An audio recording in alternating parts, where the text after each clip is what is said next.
This past Monday, I needed and went on a pilgrimage.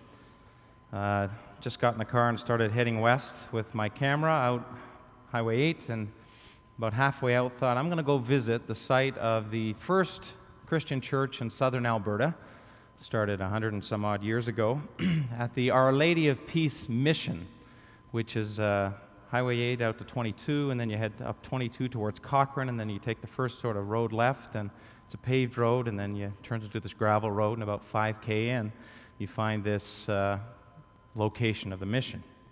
So I parked 3 kilometers away, and then went down this bright, dusty road, this gravel road, to begin my pilgrimage. And it was a beautiful, beautiful day on Monday. You guys all had to work, but I had the day off. And crisp blue sky and bright, bright yellow sun. Really cold in the morning, but then it just started to warm up real fast. And as I'm walking along on that gravel road, diamonds sparkling in the ditches on either side as far as you could see. All of this dew, this frost now turned into dew, was covering everything. This picture I took, that little droplet, like perfectly spherical, right on the end of some no-name weed, thistle, in some no-name gravel road in southern Alberta, and back to that first one. Inside of it, it's like the entire mountain range was there in the background. The whole world was in this tiny little droplet. Next one. This one was cool because as I looked at the drop at the end of this piece of wheat, I guess, or whatever it is, and you could see inverted all of the stalks in behind. Again, this wonderful little prism into a greater reality. Next one. These ones were like they were marching up the grass blade. I don't know where they were going, but there was just this bigger ones at the bottom and smaller and smaller and smaller. And then the last one, I swear my hands were small enough I could have reached out and grabbed one of those dew droplets and shook it like you do those snow things for Christmas, and all of the grass would have just fallen down back into a new landscape. So beautiful. And I showed these pictures to Fran when I got home, and she says, "Where was this?" And she was asking, what ditch were you in again, John? And I'm thinking, my answer to her, where was this? I said, it was everywhere, Fran. Everywhere you looked, it was covered with this. For all I know, the whole province, the whole of Western Canada maybe was covered with billions and billions of these dew droplets. Everywhere. Who fathers the dew? God asked Job when Job was in a rut, wondering about life and suffering and what this all means.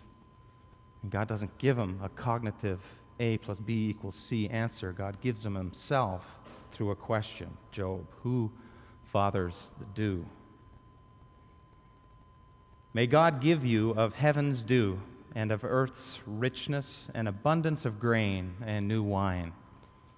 An ancient Hebrew brother's blessing to a brother that he had just forgiven.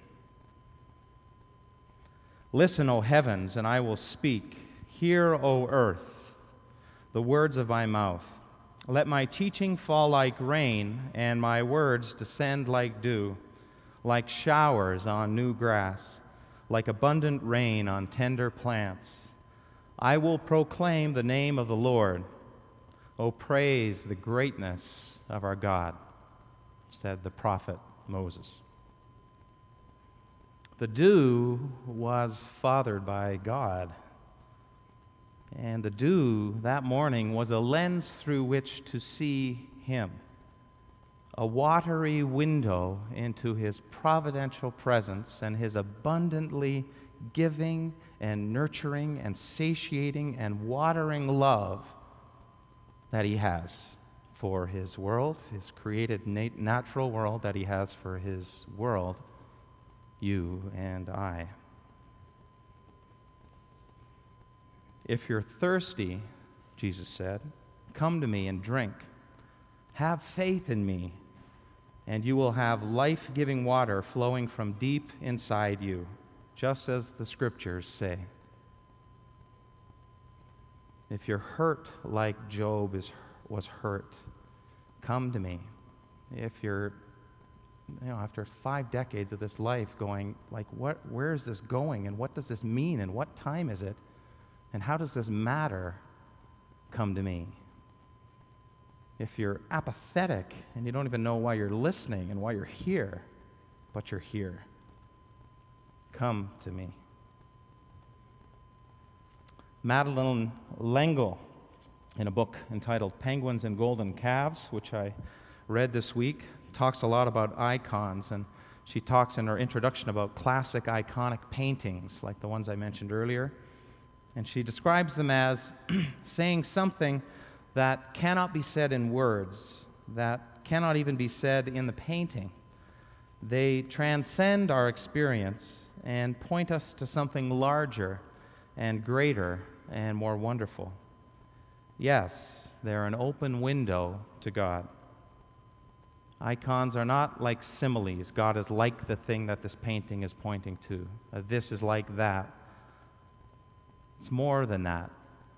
A true icon, she writes, is not a reflection. It is a metaphor, a different, unlike look at something. And it carries within it something of that at which it looks. So just like that little drop of dew, now accumulating into a drop, carries within it something of which it looks. The dewdrop is an icon of what an icon is, of what an icon is, of what an icon is.